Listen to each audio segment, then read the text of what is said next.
ठाकुर साहब की बारात याद है भैया? क्या चीज पिलाई, कसम बोतल की, चोला मस्त हो गया। भैया विदेशी शराब थी वो, विदेशी शराब। ठाकुर साहब का तो कोई जवाब ही नहीं। क्या बात, क्या बात। और वो निचनिया याद है? अरे क्या बात कर दी भैया, दिल छलनी कर दिया। क्या नाची थी कमर घुमा के, डुमक डुमक डुमक डुमक डुमक। भैया भैया वो गाना गाना वो क्या गाना गाई थी? अबे यार हमारे दिमाग पे छोड़ डलवा रहे हो। तुम्हें याद हो तो गा दो यार। अरे हाँ वो हाँ, नजर बचाए चली रे गुजरिया, चली रे गुजरिया, देखे रे गाँव गुजरिया, अरे काका गाई वो समरिया, अरे क्या सहरिया। क्या नाची थी भैया, गजब नाची थी भैया। वो नचनिया कहाँ से लाए थे वो? अरे चांदनी चौक से लाए थे। चांदनी चौक, दिल्ली से। दिल्ली? तो इतना कमाल की नचनिया थी। क्या बात थी भैया। वो ठाकुर साहब का तो जवाब ही नहीं। दिल्ली की नचनिया, विदेशी शराब की बोतल, भाई वाह भाई वाह, कमाल कर दिया, कमाल। मजा आ गया था उस दिन भैया। वो जो नवाबगंज के अंग्रेज बाबू है, एक बार हम उनके साथ शिकार पे गए। अच्छा हाँ, वो भी शेर के शिकार पे। और शेर का शिकार तो कोई शेर ही करेगा। फिर क्या शिकार हुआ? हाँ बिल्कुल हुआ भाई, मगर एक गड़बड़ हो गई। जैसे ही शेर सामने आया, अंग्रेज बाबू ने अपनी बंदूक तानी तो उनकी बंदूक हो गई जा। अरे बाप रे। और फायर हो गया फुस। तो हमने अपना भाला निकाला और शेर को ललकारा, आ जा भैया मैदान में। अब भैया जो युद्ध हुआ हमारे शेर के बीच में, कभी शेर ऊपर, कभी हम नीचे, कभी हम नीचे, कभी वो ऊपर, दे भाला दे भाला दे माला दे भाला। फिर भैया आखिर में हमने शेर को मार ही डाला, चारों खाने चित। और भैया अकेले दम पर शेर को चित करना बहुत बड़ी बात है।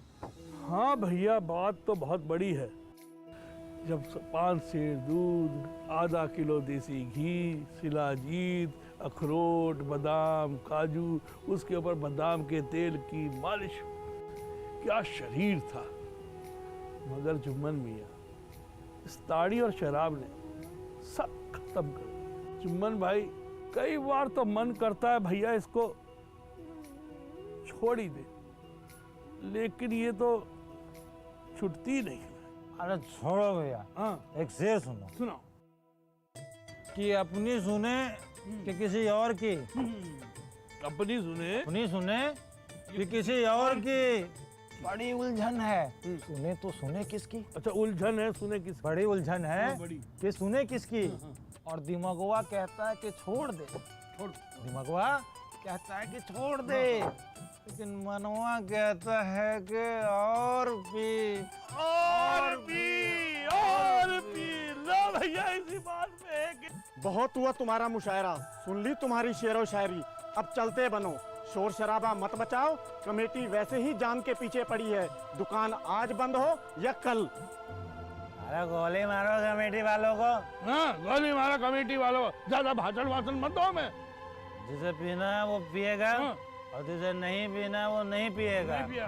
तुम्हें लीडर बनने का शौक है तो बनो, हमसे कोई मतलब नहीं। हाँ। हमें तो जो करना है हम करेंगे। हम करेंगे। और बुला लो अपने कमेटी वालों को। हेकड़ी नहीं निकालती ना उनकी तो हमारा भी जवाब नहीं। हाँ भाई पियो पियो।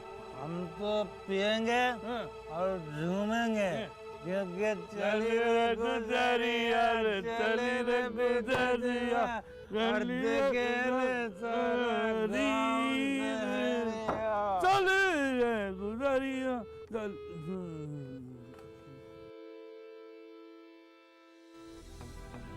ये बहुत नाजुक मामला है कि शराब की दुकानों पर धरना देने कौन जाएगा। मैं जानता हूं कि आप में से किसी को भी गिरफ्तारी का भय नहीं है, और इसलिए भी कि पुलिस वाले भी ये समझते हैं कि मुल्क पर जान देने वालों के साथ किस तरह बर्ताव करना चाहिए। लेकिन शराबियों से निपटना इतना आसान नहीं है। मारपीट करने से उनका नशा काफूर हो सकता है, और फिर हम अमन परस्तों के लिए ये रास्ता भी बंद है। तो फिर ओखली में सर कौन देगा? भाई आप में से किसी के पास यदि कोई सुझाव हो तो वो दे सकता है। मेरे ख्याल से तो जातों को पंचायतों में फिर से सरगर्म होना चाहिए। उधर हम लोगों की लापरवाही की वजह से पंचायतें मुर्दा हो गई हैं। इसके अलावा तो कोई तदबीर नजर नहीं आती। हाँ, ये भी एक तदबीर हो सकती है, मैंने इसे नोट कर लिया है, लेकिन धरना देना हमारे लिए बेहद जरूरी है। मुझे लगता है यदि शराबियों को उनके घर जाकर समझाया जाए तो उसका ज्यादा फायदा होगा। देखिए, हम धरने को नजरअंदाज नहीं कर सकते। क्या इतने लोगों में कोई भी धरने पर बैठने के लिए तैयार नहीं? चेयरमैन जी, क्या शराब की दुकानों पर औरतें धरना दे सकती हैं?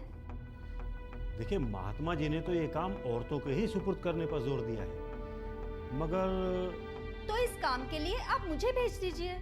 भाई भला की निडर औरत है। अरे काहे की निडर है, हम लोगों को कांटों में घसीटना चाहती है और कुछ नहीं। वो बेचारी क्या इनको रोक पाएगी? दुकान के सामने खड़ा तक न हुआ जाएगा इससे। फिर भी इस काम के लिए आगे आना हिम्मत की बात है। देखिए, मैं आपके हौसले और हिम्मत की तारीफ करता हूँ, लेकिन मेरे ख्याल से शहर के हालात ऐसे नहीं हैं कि औरतें उसकी रोकथाम कर सकें। आपको शायद मालूम नहीं कि नशेबाज कितने मुंहफट होते हैं। तमीज और तहजीब से इनका दूर दूर तक कोई वास्ता नहीं होता।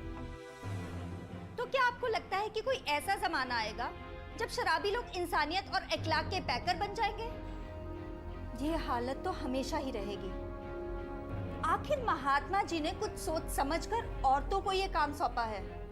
मैं ये तो नहीं जानती कि मैं इसमें कितनी कामयाब होंगी, लेकिन इस जिम्मेदारी को टालने से काम नहीं चलेगा। देखिए, मैं तो आपको इस काम में घसीटना मुनासिब नहीं समझता। आगे आपको इख्तियार है।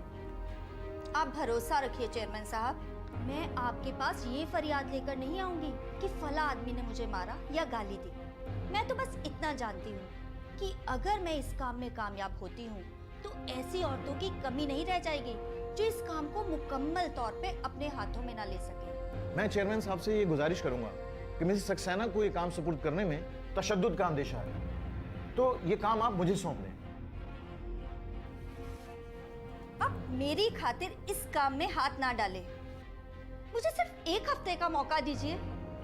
अगर इस दौरान कोई फसाद हो जाए तो आपको मुझे निकाल देने का पूरा हक है।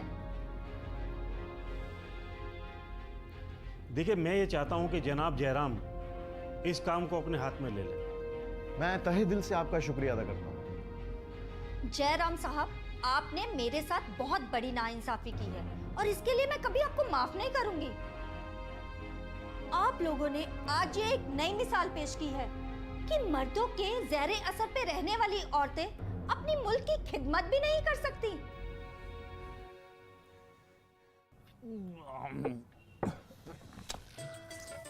कल्लू भाई, ये जो जिंदगी है ना, इसका कोई भरोसा नहीं। अगर अपने साथ कुछ जाएगा ना तो बस ये खाना पीना जाएगा, बाकी सब यहीं धरा रह जाएगा। ठीक कहते हो चौधरी साहब, बिल्कुल ठीक कहते हो। सब कुछ यही धरा रह जाएगा। हम तो रियाया है, रियाया। हमारी क्या मजाल जो सरकार के सामने सिर उठा सके। एक बात कहे जुम्मन मियाँ, घर में बैठकर बादशाह को गाली देना बहुत आसान है, बहुत आसान, लेकिन मैदान में उतरना बहुत मुश्किल है। मुश्किल है। बिल्कुल। राम राम जी, राम राम, राम राम। भाइयों, महात्मा गांधी ने कहा है कि आप लोग शराब और ताड़ी ना पिएं। तू जा दरोगा को बुला के ला। जो रुपया आप लोग यहाँ शराब पर खर्च करते हैं, अगर अपने बच्चों पर खर्च करें तो कितना अच्छा हो। जरा सी देर के नशे के लिए आप लोग अपने बच्चों को भूखा सुलाते हैं, महाजन की गंदी गालियां सुनते हैं, गंदे घरों में रहते हैं। जरा सोचिए, अगर यही पैसा आप अपने बच्चों पर खर्च करें तो उन्हें कितना आराम मिलेगा। ठीक कह रहे हो भैया, तुम है तो बहुत बुरी चीज, पूरा घर तबाह कर देती है ये। अब हम क्या करें, हमारी तो पूरी उम्र कट गई इसको पीते हुए। छोड़े भी तो कैसे छोड़े। नहीं छोड़ी जाती, इस उम्र में नहीं छूटेगी। अब तो मरते दम भी नहीं छूटेगी। अरे वाह चौधरी, ये भी क्या बात कह दी तुमने। अरे यही तो उम्र होती है छोड़ने की। जवानी तो दीवानी होती है, उसमें सब माफ है। अगर पीना इतना ही बुरा है तो फिर अंग्रेज क्यों पीते हैं? ये तुमने अच्छा सवाल पूछा कर लो। दरअसल क्या है, अंग्रेजों के बाप दादा 150-200 साल से लुटेरे थे। ना तो इनका कोई मजहब है और ना ही कोई इनकी पॉलिसी। लेकिन हम लोग तो ऋषि मुनि की औलाद हैं, हम इनकी नकल क्यों करें? अरे हम तुम उन बुजुर्ग लोगों की औलादें हैं जिन्होंने इस दुनिया को चलाया है, इस दुनिया को सिखाया है। लेकिन अफसोस, आज हम अपना मजहब भूल बैठे हैं। हम गुलाम हो गए हैं इनके। लेकिन अब इस गुलामी की जंजीर तोड़ने का फैसला हमने ले लिया है। तो ये लोग तुम्हें धमका रहे हैं? नहीं हुजूर, ये तो समझा रहे थे, वो भी प्यार से। अगर यहां कोई भी फसाद हुआ तो उसके लिए आप जिम्मेदार होंगे। मैं सिर्फ तब तक जिम्मेदार हूं जब तक आप यहां नहीं। ओ, तो आप ये कहना चाहते हैं कि मैं यहां फसाद कराने आया हूं? आप यहां आए हैं तो ब्रिटिश साम्राज्य की ताकत का मुजाहिरा तो होगा ही, आवाम में जोश पैदा होगा, आप जोर जबरदस्ती करेंगे, 10-20 लोग घायल होंगे। हमेशा यही होता आया है और यही होगा। मैं कहता हूं आप यहां से चले जाएं। मैं आपसे कहता हूं कि मुझे मेरा काम करने दें। यहां बहुत से मेरे भाई जमा हैं और मुझे उनसे बातचीत करने का उतना ही हक है जितना कि आपको।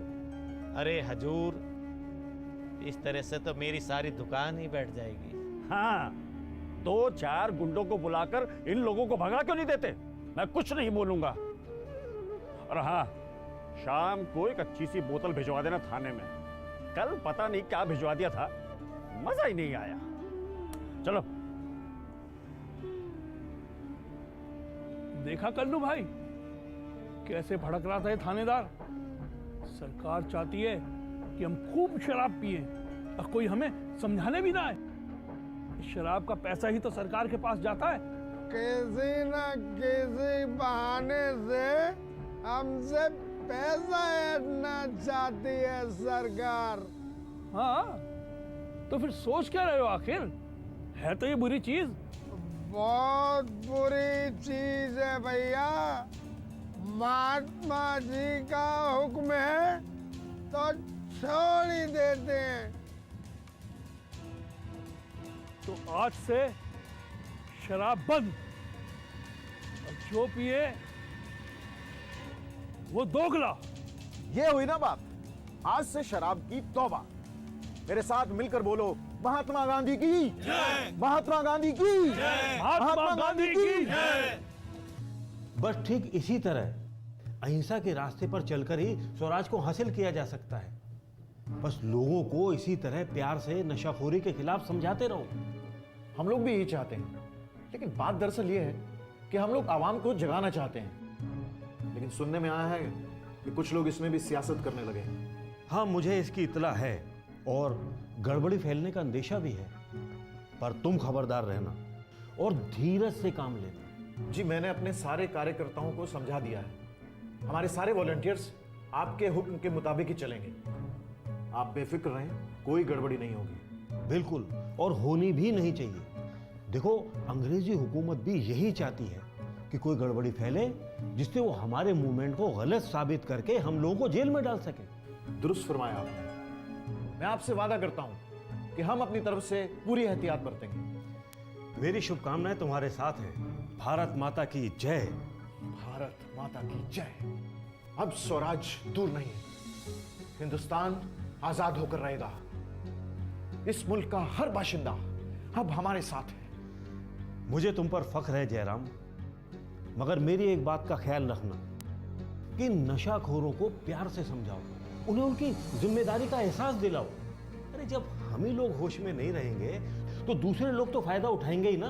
बेशक, इस बात का अंदाजा है हमें। उम्मीद है गुलामी की अंधेरी रात जल्द खत्म होगी और आजादी की सुबह जरूर दस्तक देगी।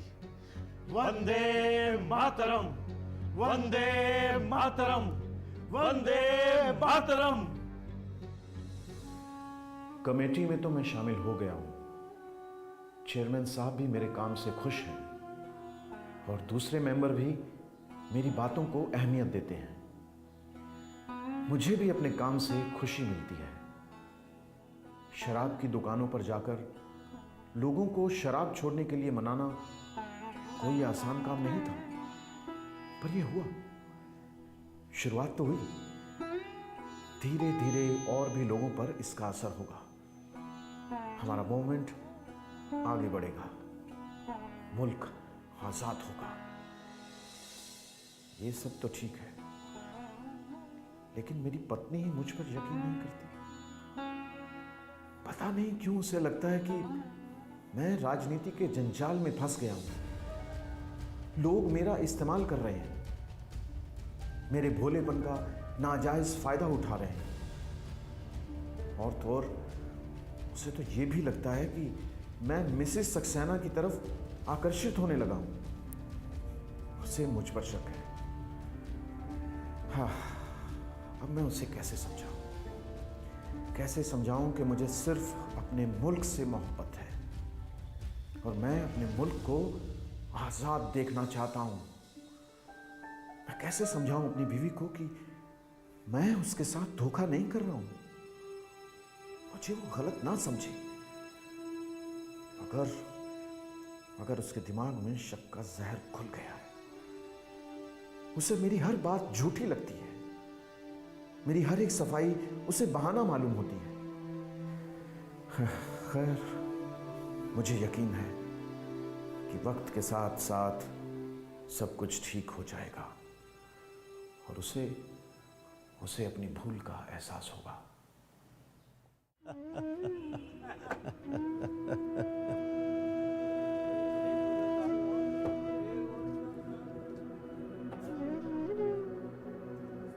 अरे चौधरी, कहाँ जा रहे हो?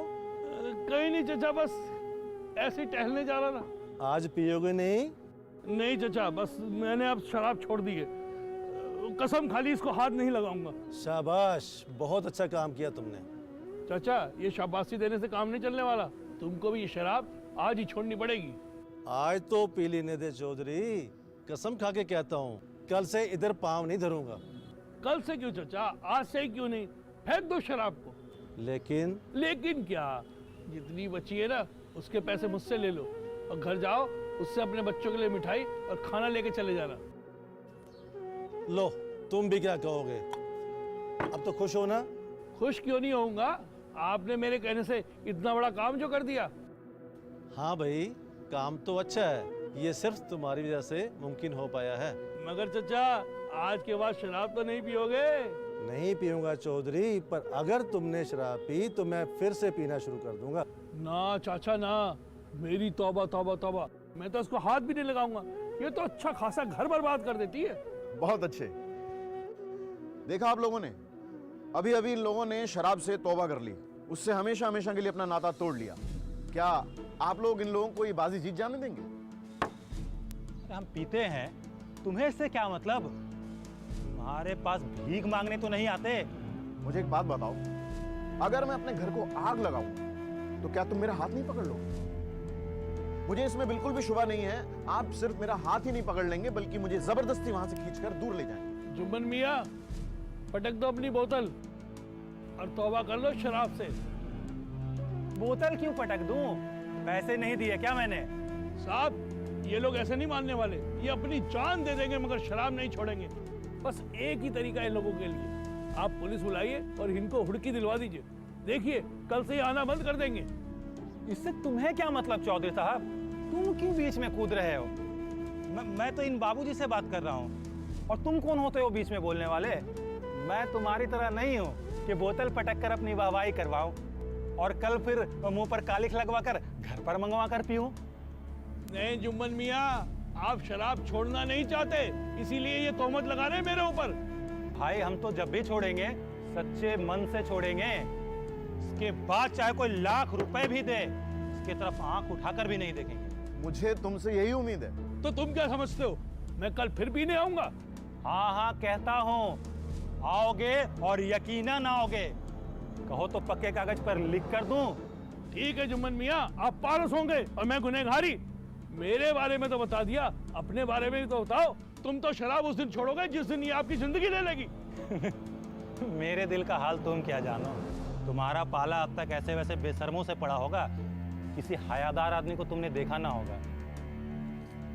आज के बाद अगर तुम मुझे इस दुकान पर देख लो तो मेरे मुंह पर कालिक लगा देना।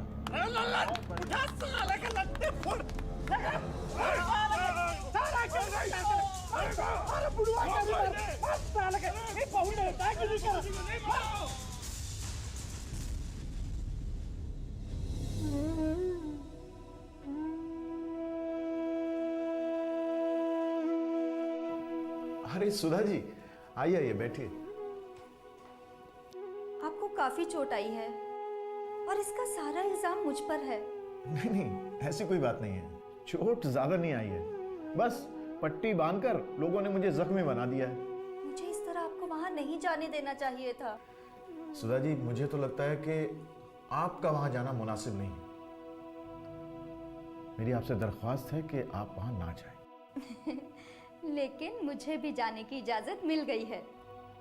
आपको इजाजत मिल गई है? जी। तो ठीक है, मैं भी आपके साथ चलता हूँ। नहीं नहीं, मैं आपको नहीं जाने दूंगी। मैं बिल्कुल अच्छा हूँ, सच। जब तक आप पूरी तरह से ठीक नहीं हो जाते, मैं आपको नहीं जाने दूंगी। तो ठीक है, मैं भी आपको नहीं जाने दूंगा।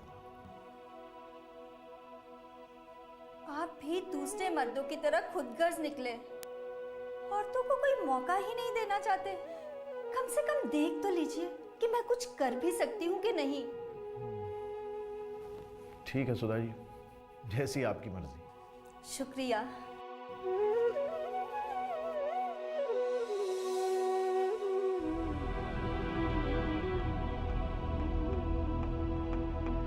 चाय पिलाना। हाँ बाबूजी, कल जो 4 बदमाश आए थे ना, आज फिर आए हैं। कल अगर आपने उन्हें बचाया ना होता ना, तो आज वो घर पे शराब की जगह दूध और हल्दी पी रहे होते। अरे कल अगर आप लोग बीच में ना पड़े होते ना, तो मैंने उन्हें वहीं ठीक कर दिया होता। नहीं बाबूजी, वो सब छटे हुए गुंडे हैं। मैं तो उनको अपनी दुकान के आगे खड़ा भी नहीं होने देता। क्या बात?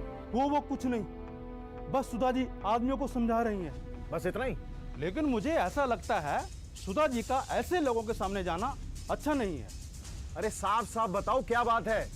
वहां सब लोग सुधा जी के साथ बदतमीजी कर रहे हैं। क्या? शराब की दुकान पर औरतों का रहना ठीक नहीं है। मुझे तो पहले ही ऐसे लग रहा था। लगता है मुझे जाना पड़ेगा। चलो चलो ठीक है। भाइयों, मेरी आप लोगों से गुजारिश है, आप शराब पीना छोड़ दें। ये आपके लिए जहर है। आपके बच्चों की परवरिश पर इसका बहुत बुरा असर पड़ रहा है। और महात्मा जी भी तो यही चाहते हैं कि आप लोग इस जहर से हमेशा हमेशा से दूर हो जाएं।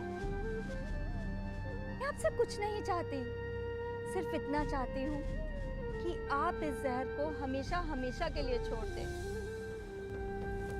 ये क्या कर रही हैं आप सुधा जी? अगर तुम लोगों ने इनके साथ जरा से भी गुस्ताखी की तो मुझसे बुरा कोई नहीं होगा। कल तक तो मैंने तुम लोगों की जान बचाई थी, लेकिन आज इस डंडे से तुम्हारी खोपड़ी खोल दूंगा। आप यहाँ क्यों आए हैं? मैंने आपसे कहा था कि आप अपनी जगह से हरकत मत कीजिएगा।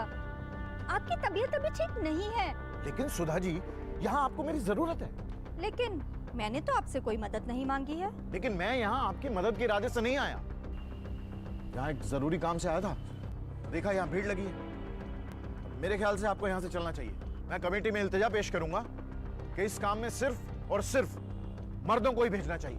ओह, तो आपके ख्याल में दुनिया के सारे काम सिर्फ मर्दों के लिए ही हैं? क्यों? मेरा ये मतलब तो नहीं है सुधा जी। आप जाकर आराम से लेटे और मुझे अपना काम करने दें। अब आप यहाँ क्यों खड़े हैं? मैं यहाँ किनारे पर खड़ा हूँ, आपके काम में दखल अंदाजी नहीं करूंगा। जी नहीं, शुक्रिया, आप जाएं। मैं अपना काम बखूबी जानती हूँ।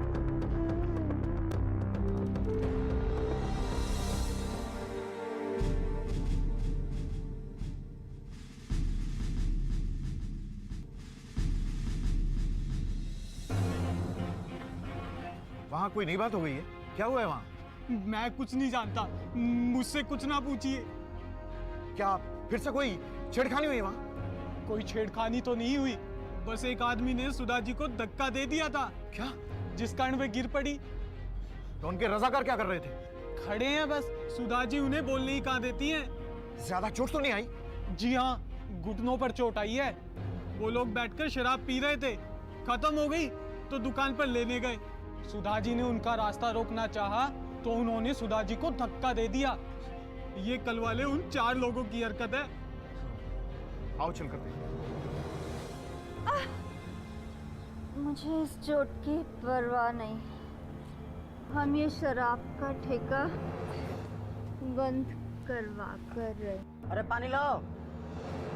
जाओ जल्दी भाग के पानी लेके आओ, साथ में डॉक्टर को भी लेते आना। सुधा जी होश में आइए। सुधा जी, तुम लोगों का ये कारोबार किसी दिन लोगों की जान लेकर ही रहेगा। अभी तो सिर्फ दूसरा ही दिन है और ये हाल। सुधा जी होश में आइए। सुधा जी, हमारे मालिक ने वादा किया है कि अब हम शराब नहीं बेचेंगे, अब हम देसी कपड़ों का कारोबार करेंगे और गांधी जी के बताए रास्ते पर ही चलेंगे। और भाइयों, हम भी कसम खाते हैं कल से हम भी शराब को हाथ नहीं लगाएंगे और हम सब गांधी जी के बताए हुए रास्तों पर ही चलेंगे। गांधी जी की जय, गांधी जी की जय, गांधी जी की जय।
प्रोफाइल्स देखो फिर मिलो, टू मच टेंशन।